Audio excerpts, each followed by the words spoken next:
मधुबन के बाबा,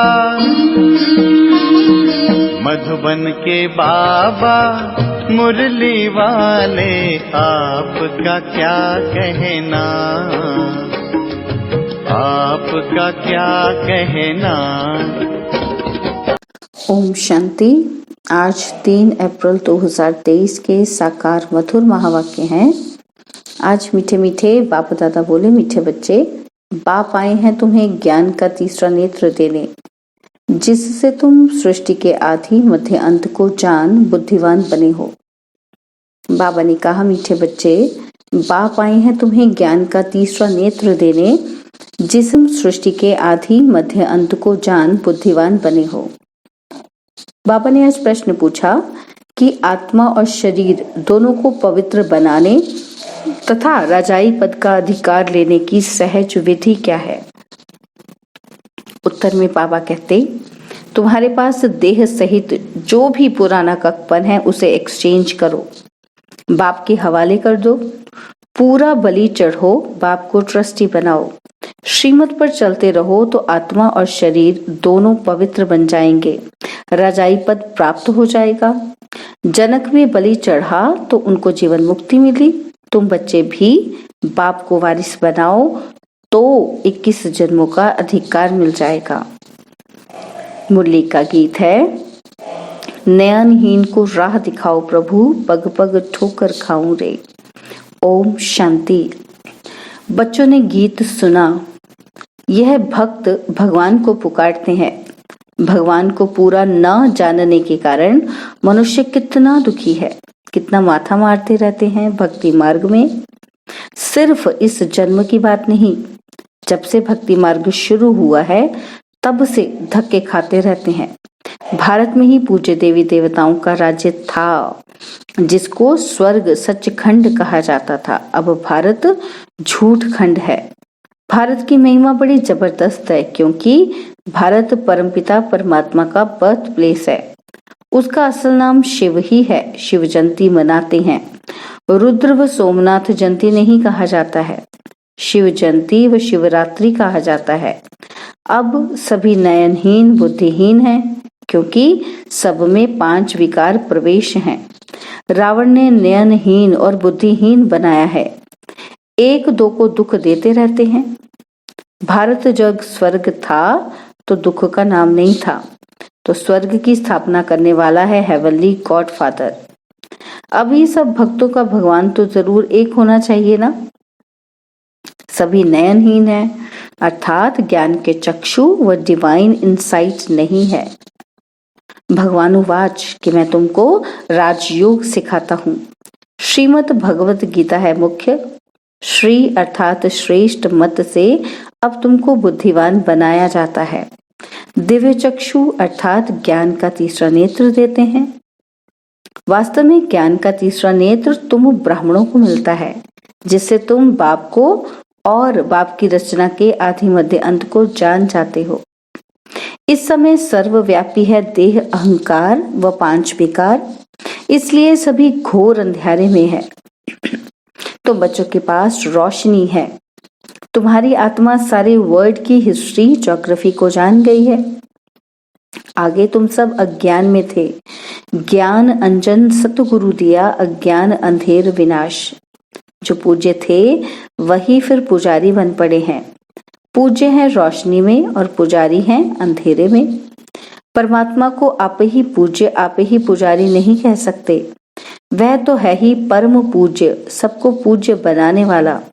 उनको कहा जाता है परम पूज्य परम पिता परमात्मा। कृष्ण को थोड़ी ऐसे कहेंगे, उनको सब गॉड फादर नहीं कहेंगे। निराकार गॉड को ही सब गॉड फादर कहते हैं।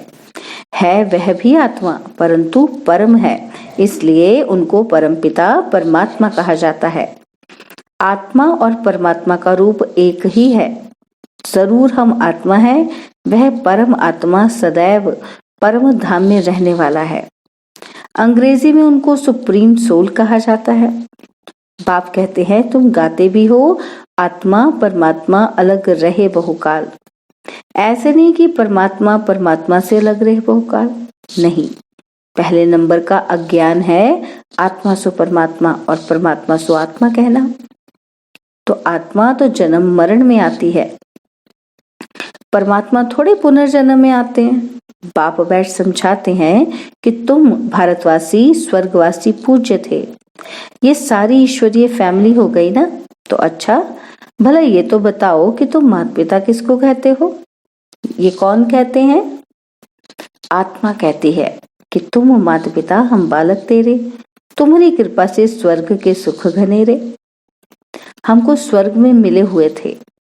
तुम माता पिता आकर स्वर्ग की स्थापना करते हो तो हम आपके बच्चे बनते हैं। बाप कहते हैं कि मैं संगम पर ही आकर राजयोग सिखाता हूँ नई दुनिया के लिए।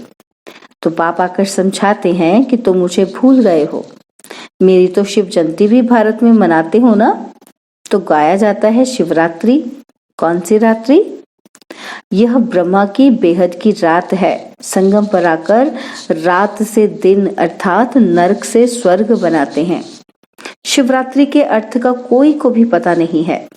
भगवान है निराकार, मनुष्य के तो जन्म बाय जन्म शरीर के नाम बदलते रहते हैं। परमात्मा कहते हैं कि मेरा शारीरिक नाम ही नहीं है, मेरा नाम शिव ही है। मैं सिर्फ बूढ़े वानप्रस्थ तन का आधार लेता हूँ। यह पूज्य था, अब पुजारी बना है। शिव बाबा आकर स्वर्ग रचते हैं, हम उनके बच्चे हैं तो जरूर हम स्वर्ग के मालिक होने चाहिए ना। तो वह शिव बाबा है ऊंचे ते ऊंचा। ब्रह्मा विष्णु शंकर का पाठ अपना अपना है, हर एक एक्टर का पाठ अपना है, हर एक आत्मा में अपना सुख का पाठ नूंधा हुआ है। बाप कल्प कल्प आकर भारतवासियों को स्वर्गवासी बनाते हैं, उसको भूल गए हैं। कहते हैं कि फलाना स्वर्गवासी हुआ, अरे अब तो नरक है, तो पुनर्जन्म जरूर नरक में ही लेंगे ना। तो फिर तुम उनको नरक का भोजन क्यों खिलाते हो? स्वर्ग में तो अथाह वैभव है, फिर उनकी आत्मा को मंगाकर नरक का भोजन क्यों खिलाते हो? पतित ब्राह्मण को खिलाते हो, प्याज आदि खिलाते हो, वहां थोड़े ये होता है। तो देखो भारत की क्या हालत हो गई है। भगवान उवाच, अब मैं तुमको ज्ञान का तीसरा नेत्र देता हूँ, तुम फिर से राजाओं का राजा बनेंगे। देवी देवताएं 84 जन्म भोग पूज्य से पुजारी बन गए हैं। तुम जानते हो हम शिव बाबा के वारिस बने थे, शिव बाबा ने स्वर्गवासी बनाया था, तब उनको सब याद करते हैं। ओ गॉड फादर रहम करो। साधु भी साधना करते हैं क्योंकि यहाँ दुख है तो निर्वाण धाम जाना चाहते हैं। आत्मा परमात्मा में लीन तो होती नहीं, यह समझना भूल है। अब तुम कहते हो कि हम आत्मा परम धाम में रहने वाली हैं। हम आत्मा सो देवी देवता कुल में आएंगी और फिर 84 जन्म भोगेंगी। हम सो आत्मा फिर दैवी कुल क्षत्रिय कुल से वैश्य शूद्र कुल में आएंगे। शिव बाबा जन्म मरण में नहीं आते, सिर्फ आकर भारत को स्वर्ग बनाते हैं। गाया भी जाता है कि सतयुग में सूर्यवंशी श्री लक्ष्मी नारायण की डिनाइस्टी थी। जैसे क्रिश्चियन घराने में Edward the first, Edward the second, third चलता है, वैसे ही वहां भी Lakshmi Narayan the first, Lakshmi Narayan the second, third, ऐसे 8 डिनाइस्टी चलती हैं। अभी तुम ब्राह्मणों का तीसरा नेत्र खुला है। बाप बैठ आत्माओं से बात करते हैं। तुम ऐसे 84 का चक्र लगाकर इतने इतने जन्म लेते आए हो। वर्णों का भी एक चित्र बनाते हैं जिसमें देवता, क्षत्रिय, वैश्य, शूद्र बनाते हैं। अब तुम जानते हो हम सो ब्राह्मण चोटी हैं।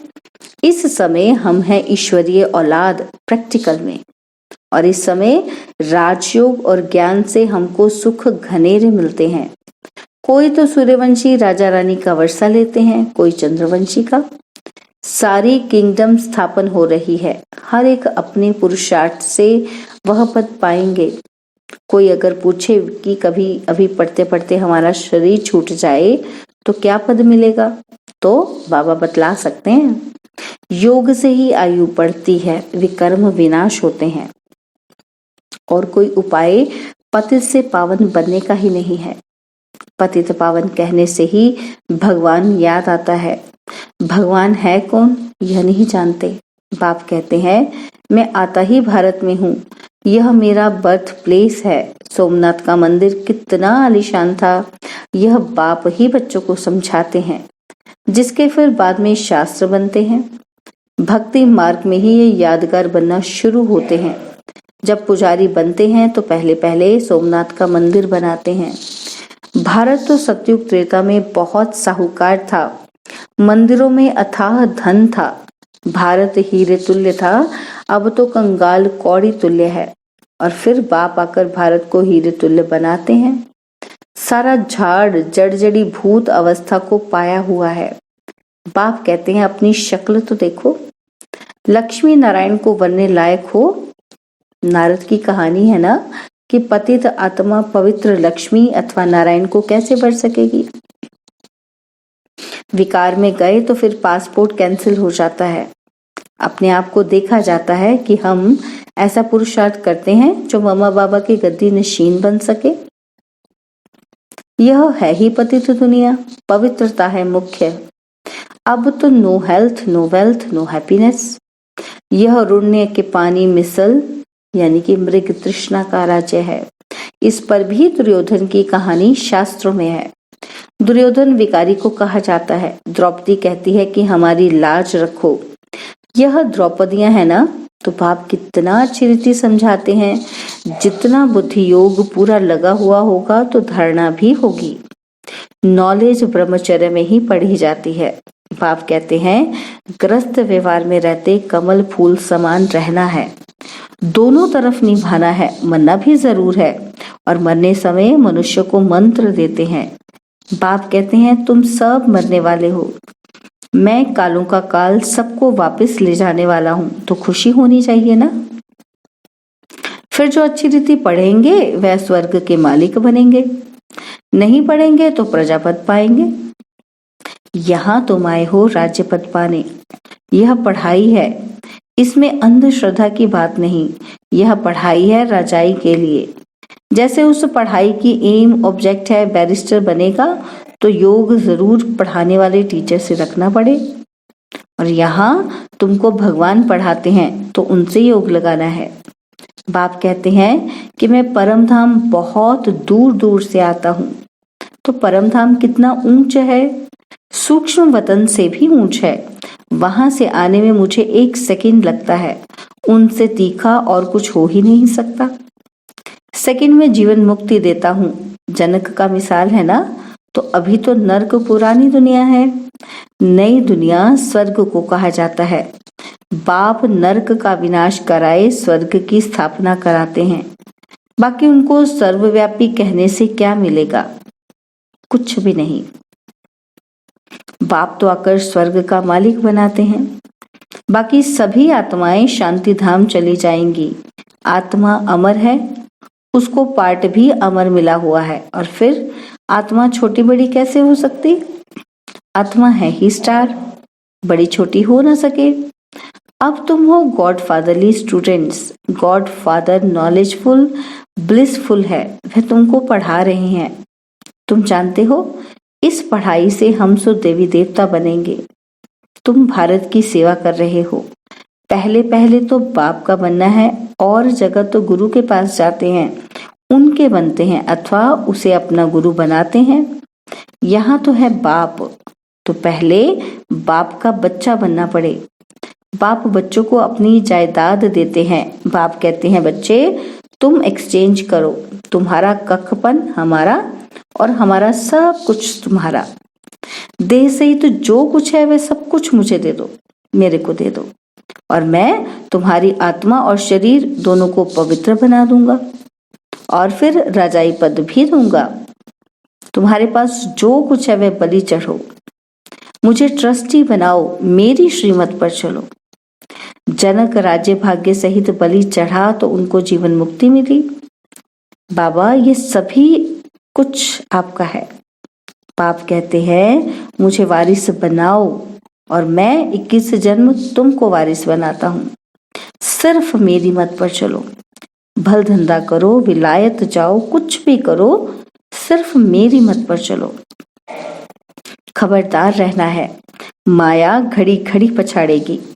विकर्म कोई नहीं करना है, कदम कदम श्रीमत पर चलना है तो तुम श्रेष्ठ बनेंगे। बाप तो दाता है, सिर्फ तुमको ट्रस्टी बनाते हैं। कहते भी हो कि ये बच्चे धंधे आदि सब भगवान का दिया हुआ है, तो अब भगवान कहते हैं मुझे दो, मैं एक्सचेंज करता हूं, मैं प्रतिज्ञा करता हूं। बाबा क्या प्रतिज्ञा करते हैं कि श्रीमत पर चलने से मैं तुमको ऐसा श्रेष्ठ बनाऊंगा। तो ये है राजयोग। ये लक्ष्मी नारायण भी इस राजयोग से बने हैं। बिरला जिसने लक्ष्मी नारायण का मंदिर बनाया है, वे खुद नहीं जानते कि ये लक्ष्मी नारायण इतने धनवान कैसे बने। अब बाप समझाते हैं। क्या समझाते हैं? कि यहाँ के गरीब वहां साहूकार बनेंगे और साहूकारों का सब मिट्टी में मिल जाएगा। अच्छा, मीठे मीठे सिकिलदे बच्चों प्रति माता पिता बाप दादा का याद, प्यार और गुड मॉर्निंग। रूहानी बाप की रूहानी बच्चों को नमस्ते। हम रूहानी बच्चों की रूहानी बाप दादाजी को दिलवा चांद सिकवा प्रेम से नमस्ते। ओम शांति। प्यारे बाबा, मीठे बाबा, मेरे बाबा, शुक्रिया बाबा, शुक्रिया बाबा, शुक्रिया बाबा।